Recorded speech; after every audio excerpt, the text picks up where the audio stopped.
jurang yang wujud di antara negara maju, negara yang membangun ataupun global north, global south ini kita melihat semakin berlaku dengan lebih besar, terutama yang apabila berlakunya pandemik COVID-19, dan banyak perkara yang kita belajar di World Economic Forum sebagai contoh perkara ini diberikan tumpuan khas. Dan bukan itu saja, kita melihat juga apakah peranan yang dimainkan kedua-dua segmen ini, bahagian ini, region ini dan wilayah ini untuk mewujudkan jambatan kerjasama tersebut supaya ia dapat dijayakan hasrat tersebut. Kerana pada akhirnya yang kaya akan terus kaya dalam pasca pandemik ini, dan juga yang miskin, terutamanya golongan di negara membangun, akan terus keterbelakang. Bagaimanakah ini harus dilihat dalam konteks jurang tersebut? Itu yang ingin kita bincangkan dalam episod pada kali ini. Saya bersama dengan Ketua Pengarang Astro AWANI juga, Ashwad Ismail, dan juga tetamu kita pada waktu ini cukup berbesar hati kerana kita bersama dengan Profesor Sir Paul Collier yang merupakan Professor of Economics and Public Policy at Blavatnik School of Government. Prof, thank you so much for joining us. Thanks for having me. We just came back from World Economic Forums where we discussed extensively on a lot of global risks and also the economic outlook. I want to relate back into one of your books and the concept that you introduced, the concept of bottom billion. That has been central to your work, of course, but how can global initiatives, especially and partnerships, effectively target the root causes of extreme poverty? Because this is one of the things that we focus on in World Economic Forum as well, and also at the same time ensuring sustainable economic development rather than short-term interventions. Short-term intervention is something that the global south is doing currently, but how do you see the whole situation? Yeah, the bottom billion, the 60 or so poorest countries in the world, are facing an unprecedented crisis. And it's a quiet crisis because it's just barely been noticed. The rich world, the successful world, has been so distracted by wars, chaos, that it's focusing on its internal problems and on the problems of the Ukraine, of the Gaza in the Middle East.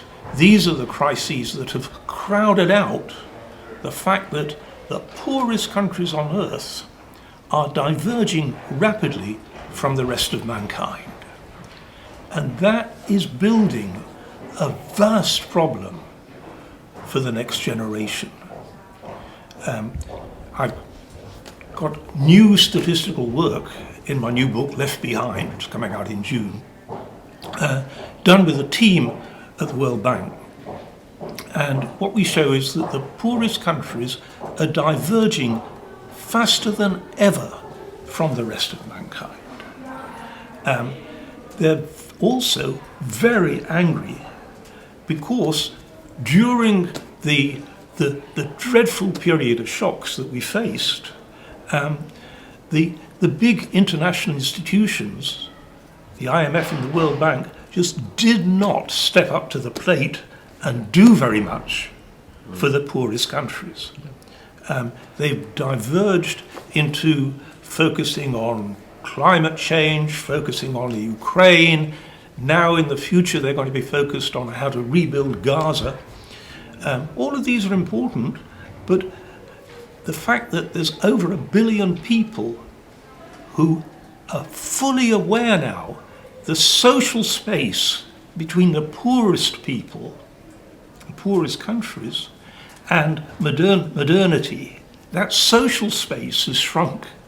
They're fully aware that elsewhere things are very different. And yet they're also very aware that nothing has been done about them. And that's the crisis we now face. So the challenge is, how can we do a very much better job in the poorest countries? And I think we can. Right. Well, Prof, I guess my question is pretty much hence why we decided to stop by in this school, and thank you for having us here. Looking at when we want to tie that back to the theme of Davos this year is rebuilding trust, and thanks for the breaking news, which we look forward to your new book, Left Behind. And if we combine these two together, looking from developmental strategies, how can it be re-evaluated? And with your optimism on, oh yes, we can solve this problem by decouple things. What are the top 3 first things we need to do, Prof? Yeah, so one of the things we need to do is to rebuild trust in our own societies, the trust between the population, the voters, and the leadership. In many of our societies, including in Malaysia, this trust has been lost. And so the first act is to rebuild that. Right? The second act is to say, what can we do about these very poor countries that have diverged? What is feasible there? Okay? So let me take those two. Rebuilding trust. The role model here in the world is what Lee Kuan Yew did in Singapore. And it's a tough lessons for Malaysia. Right? When Lee Kuan Yew came to power, Singapore was dirt poor, very corrupt, and very divided. Right? The 3 racial groups hated each other. The Chinese wanted communism, or they were fascinated by America for consumerism, and what they got was a British, ex-British legal system, right? So it was a very difficult situation. But what Lee Kuan Yew did was commit to fight corruption. And when he started that campaign, I'll fight corruption, that was popular. That was really popular because people knew that Singapore was stinking corrupt. Yeah? So that was a popular commitment. I'll fight corruption. And then when he got elected, he appointed the man who bankrolled his election campaign. He appointed him to an official position. This guy who'd bankrolled his election campaign then turned out to be abusing his position of power. And what Lee Kuan Yew faced was this reality that the main person who'd bankrolled his election campaign was behaving corruptly. And he faced a choice. And your present leaders face this choice. What do they do if they find corruption in the party, in the government? And what Lee Kuan Yew would have been tempted to do would be to say to the corrupt guy, stop it, or else. What he actually did was prosecute him and jail him. Yeah. Jail your friends is the lesson that Lee Kuan Yew taught the world. And that's the hard lesson that the present leadership in Malaysia has to learn. Right. And by God, you've had enough experience of corruption to know that it matters, right? Indeed. So that's a painful idea. Now let me turn to that second question of how do you then persuade people that what matters to Malaysia, as well as, it's not just a matter of conscience, that if Malaysia doesn't tackle this problem of the poorest countries in the world diverging from the rest of mankind, the next generation of Malaysian kids, when they grow up, they will face a nightmare that is an avoidable nightmare. Because the problem of the divergence of the poorest countries from the rest of mankind is a very fixable problem, but if we don't fix it, it's a very explosive problem. The poorest countries, over 1 billion people, are angry. They're furious that they've been neglected. They're right to be furious. The world has paid attention to other issues. And so having over 1 billion furious people angry, they won't solve their problems by their anger, but they can create an awful lot of problems for the world of the next generation. So how do we fix these problems? Well, the answer is some of these countries are actually succeeding despite everything, but they're very fragile indeed, and they need all the help they can get, all the support they can get. And what they've had so far from the World Bank and the IMF in the last few years has been pathetic, pitifully inadequate. Money that should have been spent on them has been diverted to other fashionable issues, climate change, the Ukraine, now rebuilding Gaza. These are worthwhile issues, but they're dwarfed by the divergence of the poorest 1 billion people from the rest of mankind. It's not expensive to tackle that problem because the poorest countries, even collectively, are a tiny bit of the world economy. And so it's not even big money that's needed, but it is money, and it's money that listens to what the governments of the poorest countries and the people of the poorest countries want. Not things that tell them what they've got to do, but things that support them in what they want to do. And that is a very hard message, not to preach to the poorest countries, but to listen and then support what they are trying to do. Yeah. One of the key takeaway points during our discussion in Davos is redefining what is leadership, in which I think I would like to connect your voice in 2015, in which you told the world, stop preaching to the African, right? And now I heard again, we hear the same message to the world, stop preaching. And what came out during the discussion is that leadership nowadays, what does it mean? It means listening. So in this era, let's go back on the solution part of it. Prof, maybe you have a better idea on how should we tackle this?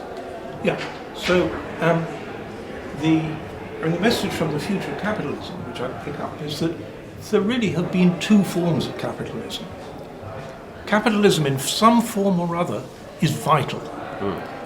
Retreating into nostalgia of we don't need any form of capitalism, or the really dangerous thing, we need to go back to communism, that's obviously a dead end. It's a cul-de-sac.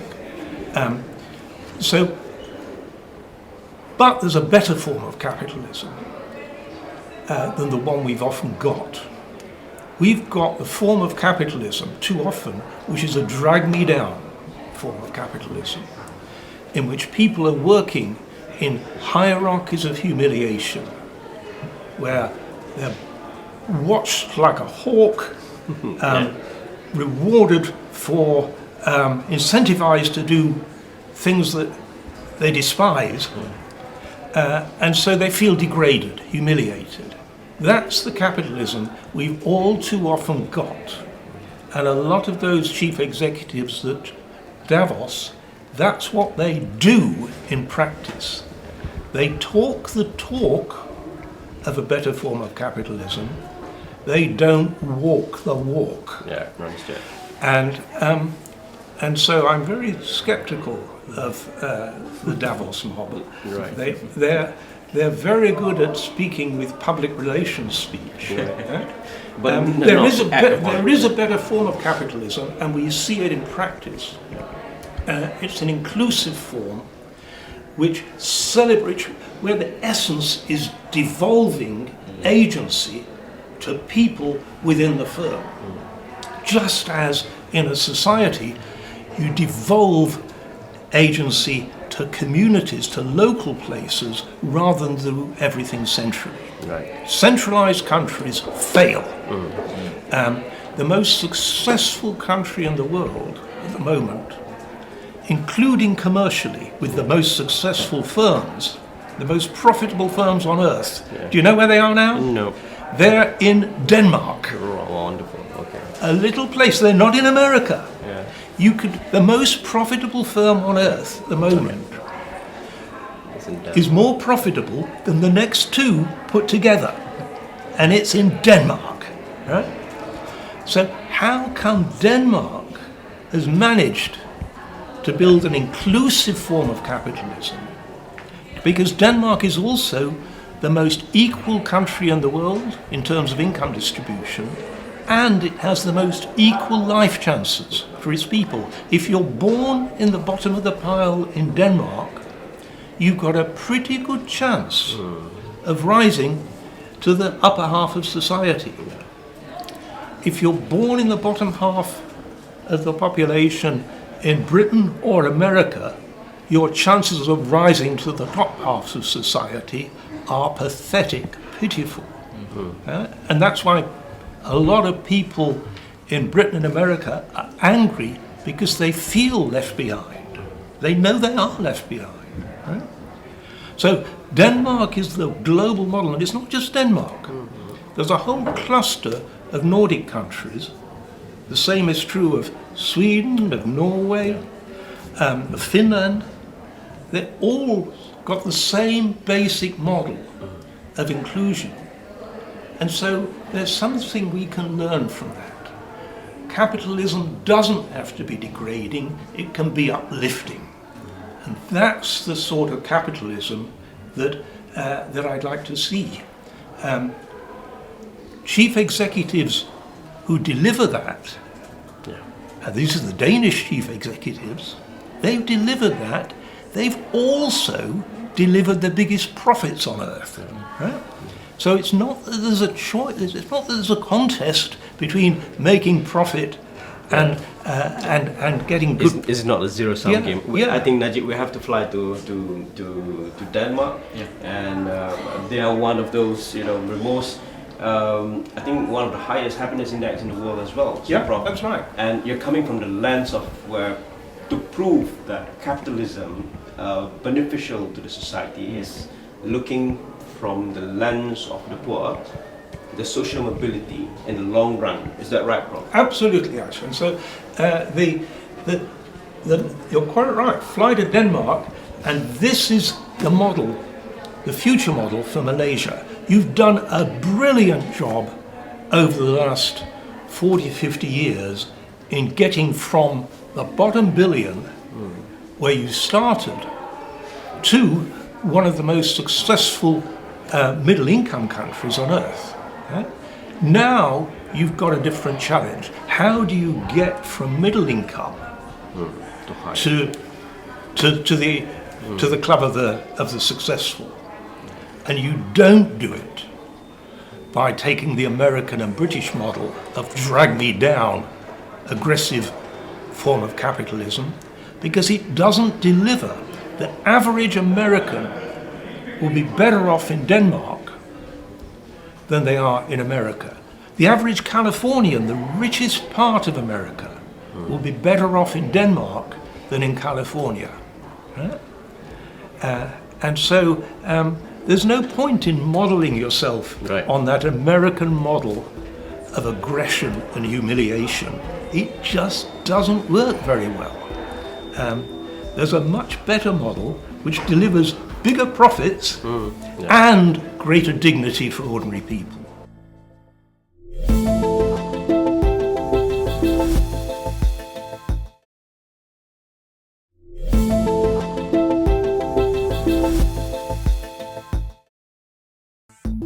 Leadership and business and economic acumen of things, I think, Najib is spearheading the whole narrative on hello Asia, hello Malaysia, please change the way we look at things. So maybe Najib, you want to follow up with I want to ask guys, you mentioned a lot of things about people are angry in the advanced nation as well, and the other region as well.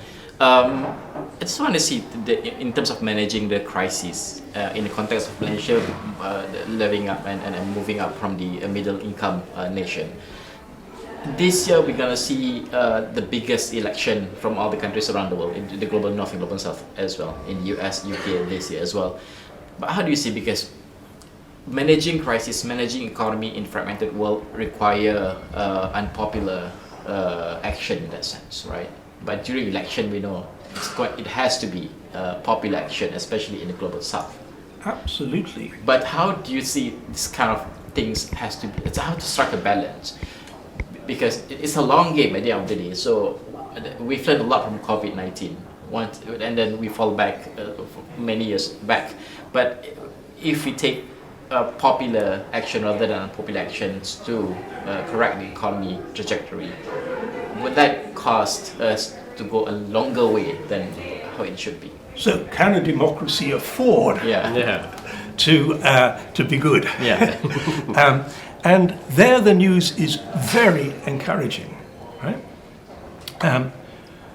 First, let's just stay with Denmark for a moment. Sure. We're happy to. Mette Frederiksen just had an election. Right. She had the biggest election win of any leader in Danish history, right? Yeah. And so she's just won an election, right? So being good can be very popular indeed. Right? If we pick up on the lessons of COVID, she was also a brilliant leader. This is new results. I'm giving you a foretaste of new results. They're in Left Behind, but nobody else on earth has heard these, right? So, Mette Frederiksen, who's a single mother, no pretensions to being clever or highly educated, she went on television when COVID arrived, and she said to her fellow Danes, "We don't know much about COVID. I certainly don't. I've no medical knowledge at all. There's one thing we know about COVID. You catch it from other people. And so here's my message to you, my fellow Danes. It's a duty, a moral duty for all of us. Note that, a moral duty. Right? Protect your neighbour. Protect your neighbour. That's what we've all got to do. Which means if you're an old guy like Paul here, stay out of the way of busy young families. Right? If you're a mother with a load of kids, be very careful not to kill granny by mistake. Right? So that was the message that she gave Danes. Protect your neighbour. Denmark didn't have a long closure of schools or anything like that. They just said, there's the moral duty, protect your neighbour. That was March 2000 that she said that. In America at the same time, do you know what was happening? It wasn't exactly protect your neighbour. March 2000, COVID arrived in America, they got scared. What did people do in America? Queues outside gun shops. Long queues. Yeah. It was less protect your neighbour than shoot your neighbour. Right? Didn't work. Right? So I've just got the latest results on what's called excess mortality from COVID. Excess mortality, excess deaths in the world. The best performing country in the world, other than tiny islands, the best performing country in the world, Denmark. Right? So that her moral message, protect your neighbour, was much more effective than shoot your neighbour. It was also more effective than any other of the messages around. She was the only leader to resort to this moral duty of protecting your neighbour. So, but your point is that even we are in the government, even we are in the corporates, in the business, it goes back to the values of do not be individualistic. Absolutely. And do not be greedy. Absolutely. Good leadership can win people's trust, so that here in Denmark people did trust her. advice. Because she was one of them. She was behaving, not stepping out of corporate jets and things like that. And a good leader of a business does that same. They don't step out of a corporate jet and get paid 550 times more than the bottom paid. And so good leadership, whether in business or in government, actually is electorally popular. So it's not electoral suicide. On the contrary, it builds, because people now in Denmark have learned, my God, working together works. It's a sensible thing to do. Next time there's a crisis, which country will respond to it better? Will it be Denmark, or will it be America? I think it'll be Denmark. Yeah, because it's based on a very strong values, and that is... Those are being built. Those are being built by good leadership that has won the trust of the population, and so follows that leadership. So the leaders can then, in a modest way, guide people to doing sensible things. The leadership, somehow or rather, they have to stay stubborn to do good, and you can be popular. Yes. That's right. Chickening out and pretending. I advise a lot of governments all around the world. At your age, you have the locust tendency to say anything. You just look at these countries and what they want to be able to say is something that's quick and cheap, and they overpromise. And by overpromising, I just tell them, you're building distrust. Because if you promise something you know you can't do, or you know you don't know how to do, you're sure to fail. Okay? I try and get leaders to admit one thing, which actually, as you heard, but we didn't pick it up very much, Mette Frederiksen admitted. She said, I don't know much about COVID. I'm not an expert. And then she said, the one thing we do know, was true, right? I want leaders to say more often, actually, I don't know. I don't know here what to do, but what we're going to try and do is this.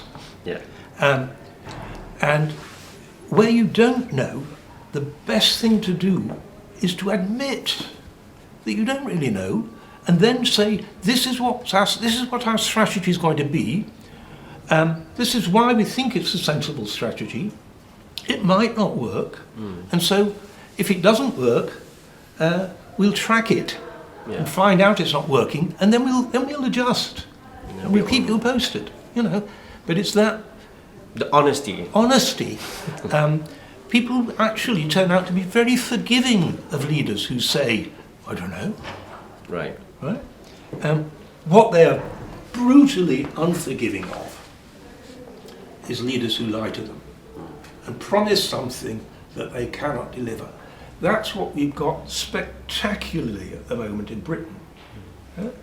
The government has a huge majority of 80 in the House of Commons.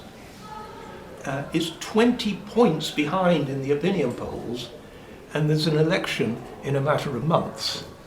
So they're doomed, but they're doomed because they're massively overpromised. Confident assertions about what they could do with COVID, what they could do with this, what they could do with that, all of which failed. And before we end this conversation, Najib, I think I would like to drive our mini discussion, post-Davos mini discussion here on challenges to face another wave of change. In this case, I would like to quote the late Henry Kissinger said clearly about AI, in which artificial intelligence and generative artificial intelligence will definitely reorganize society, organize politics as well as reorganize leadership. In this case, I think no one has a right formula on how to face the wave or navigate the wave of AI. And this is the beauty about something new. But what is your thought with regards to this, and how should the society face this or navigate this wave better? And we don't want to repeat Hiroshima Nagasaki's moment of the world. Absolutely, yeah. So AI, like all new technologies, has threats and opportunities. Right? It's very important that we don't pretend that we're impotent. The idea that government is impotent here is completely wrong. Government has to be in charge of this process. It has to control the pace at which we adopt AI and the form in which we adopt AI. There are regular scare stories in the newspapers about how AI will destroy jobs. It will change jobs.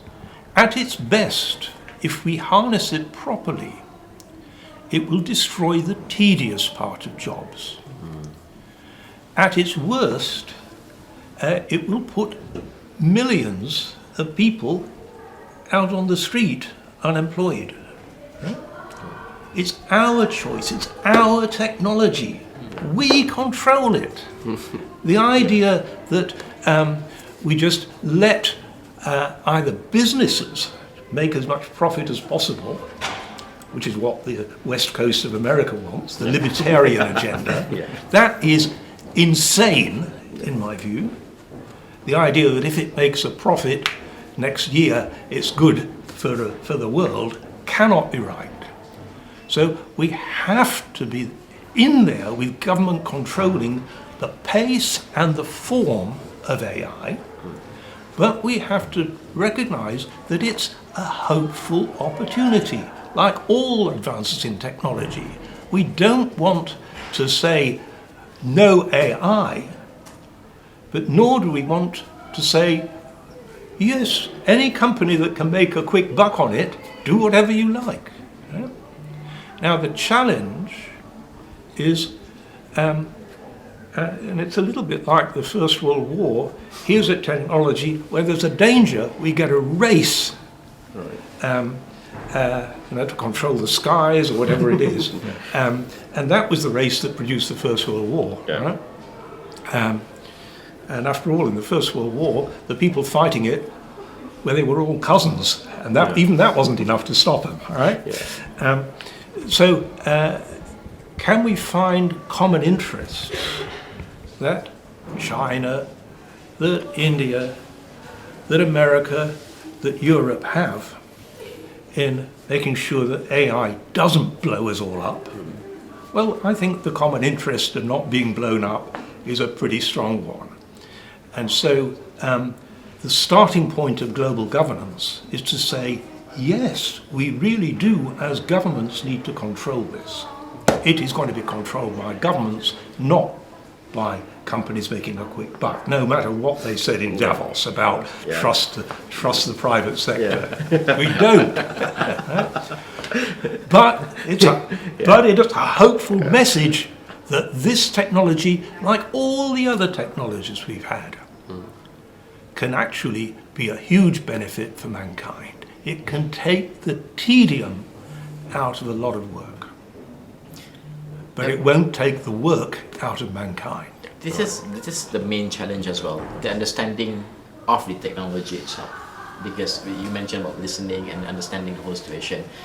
The understanding is more robust in the private sector because this is the technology that they developed. And at the same time, we want the guardrails, for instance, to be developed by policymakers.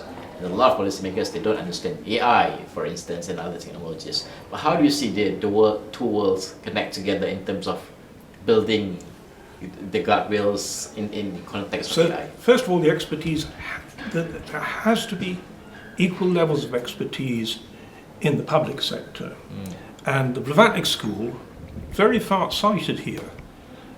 We've got a very wise dean, Myra Woods, and she made damn sure we recruited Kieran. I hope you got to interview Kieran, right? Who was Britain's top government expert on cybersecurity, and is now here at the Blavatnik School teaching that and advising on public policy. So every government needs that degree of expertise so that they get on top of it. Now that expertise is limited. Kieran will speak for himself, but he was pointing out to me that when he was head of cybersecurity in the British government, his budget was half of what one of the big investment banks had got for a budget for AI. And that is blindly foolish, right? So AI is hugely important, and so governments will need to spend a lot of money building that expertise, and a lot of it they can build together. And that's the, as it were, the genius of the Blavatnik School. It's got that expertise here. We teach probably about people from, 80 countries around the world. Right. And so we're training people who can get an understanding of the potential and dangers of AI. And that's what we need. Your children need to understand AI even if you don't, because their future will be set by it. And above all, your government needs to understand it well enough to reduce the dangers and increase the potential for humanity. All right, Prof, I would like to end this, Najib, if you allow me, I would like to end this interview with some sort of reinforce and re-energize the society, because one of the words that I think that's lacking during this year's Davos is multilateralism. We've heard about competition, cooperation, new term, co-opetition, the combination of both, and in that case, that I think with the right values that what you have laid out, how do you see that we need to do something with regards to, besides rebuilding trust or managing this trust locally, domestically, but also strengthening the multilateralism and democracy at large? I agree with that, and I think it's entirely possible to find common ground between the big players. Now, China and India will never see eye to eye, further eye, but they know that neither can destroy the other. They will have to forge a world in which they both live together. And that rivalry between China and India, the two biggest societies on earth, that is itself very healthy, because it says where they find common ground, we can be reasonably hopeful that it's common ground for all of us. If we add in America, Europe, the big players around the world, finding that common ground. For example, China knows very well that it's utterly dependent on keeping the sea lanes open,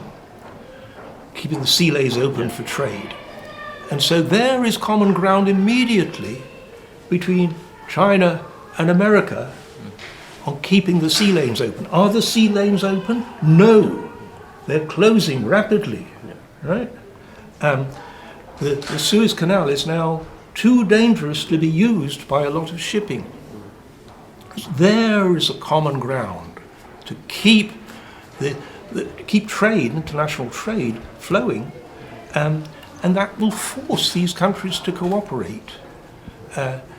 Do America and China see eye to eye? Very far from it. But by looking for these common grounds in multilateralism, they will rebuild issue by issue, and AI is going to be top of that pile, because we all know if AI goes wrong, it will wreck mankind. With that, Professor, thank you very much for having us here. Thanks for your time.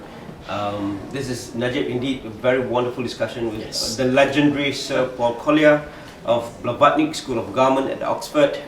Here for mini discussion post Davos, try to decode World Economic Forum 2024, and we would like to have this conversation going again and again. And indeed, this is not the last. And thank you very much, Professor, for that. Professor. And Najib, that's your job to close the show. Please go ahead. With that, Professor, of course, you can watch this clip on Astro.com and also on all our social media platforms. This is all for this episode of Agenda AWANI. I'm Najib Aroff and Ashwad Ismail.